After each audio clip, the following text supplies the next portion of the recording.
What's good, everybody? It's your boy, O'Shea Duke Jackson, back at it again with another episode of the Celebrity Junk. Of course, in America and in the Western world, there are stereotypes attributed to almost every race. Asians have it, Caucasians or Europeans have it, and in particular blacks, not those from Africa, but westernized blacks have it. And of course, with the women, the stereotype is the angry black woman. Now, I want to play a particular clip from a lady by the name of Tanita.D. Very good video.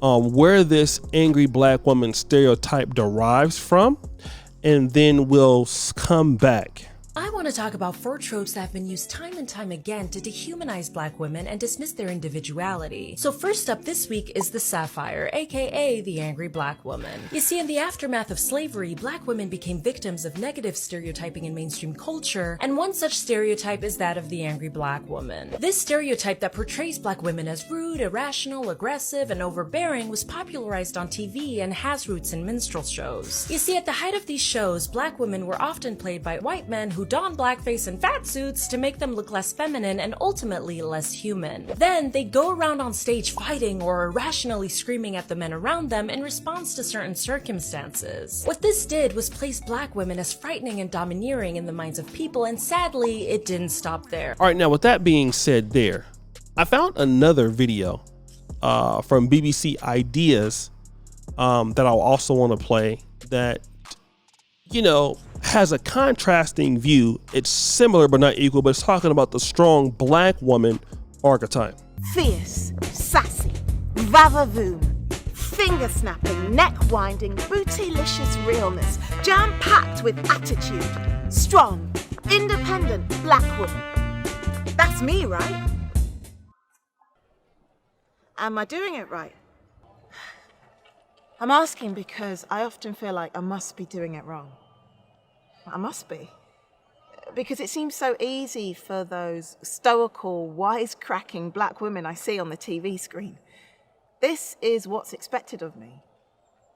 What happens if you don't fit the mold? What happens if you're made to feel that by just being yourself, you're doing it wrong?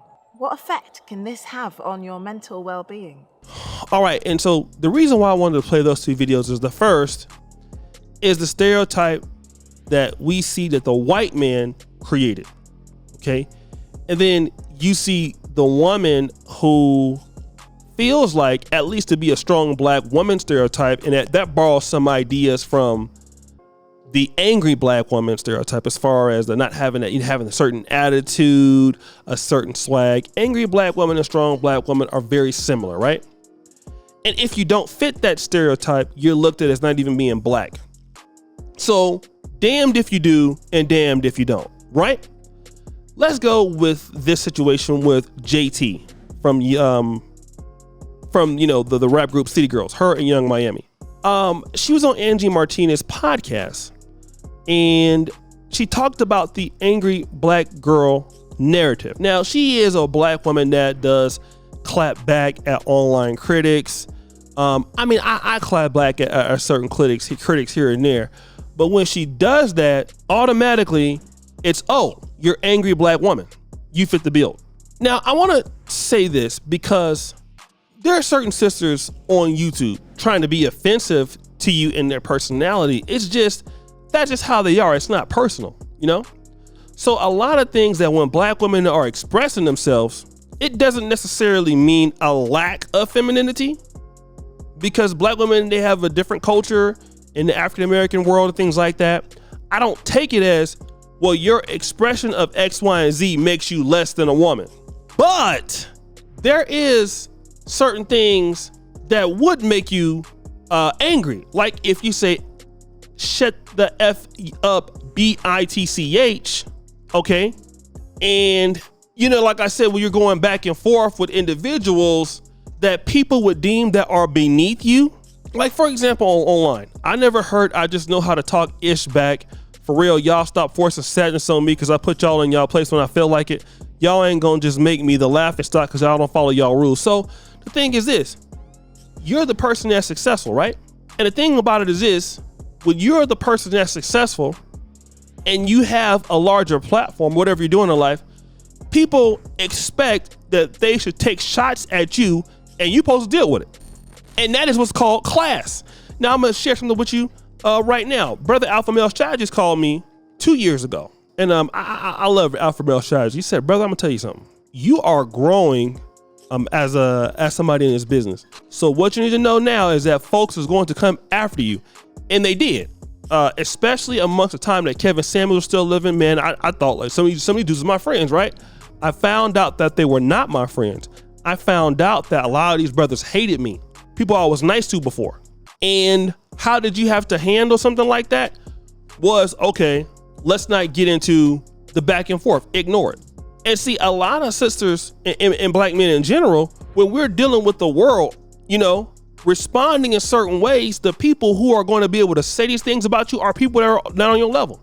People are trying to provoke you. And what happens with, let's say, some of the sisters in the black community, I can see if somebody is provoking you and you can respond because you're trying to defend yourself, that makes a little bit more sense. Although, if you're above that person, you shouldn't be responding to that person in the first place. That's point number one. But I will say this about black women being angry. You have a lot of sisters that exude that attitude and personality when ain't nobody bothering them.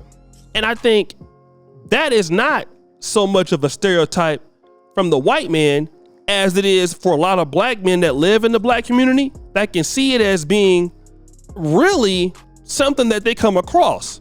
You deal with black women not even in their job, not even on a relationship, but just in their jobs, things like that. And you'd be like, damn, what's going on with this individual? And this is not everybody, but that attitude of being angry is also tied up with disappointment. But a lot of times that angry and disappointment is tied up with are directed at people who it shouldn't be directed at. And I think that's the issue with a lot of black women. If you want to have an attitude with somebody or you want to be angry at somebody, let it then be directed towards somebody that actually discipline to you. But you find out a lot of times, sisters will take out attitudes on people for no reason. Even a brother that will just be able to say, hey, how you doing? Whatever. Nigga, why you talking to me? Stuff like, hold on. Wait. Why you tripping? I just said hello. And then all of a sudden you start getting mad. You start getting angry. You know what I mean? Like, they mad at you. And you're trying to find out, like, what was the whole purpose of that? And a lot of times sisters want to act like, it's all the white man for the angry stereotype. And then not realizing, like, okay, look, talk to some black men about if y'all have an attitude in general for certain people and what you're going to find out. But again, if you don't want that stereotype, control what you say. Same thing that black men don't want the stereotype. Oh, you can't build nothing. You're lazy. You don't want to work. Change the stereotype. It takes work. But guys, what do you think? It's your boy, O'Shea Duke Jackson, back at it again with another episode of The Celebrity Junk. Appreciate you for all that you do. Subscribe, hit the bell. We're out.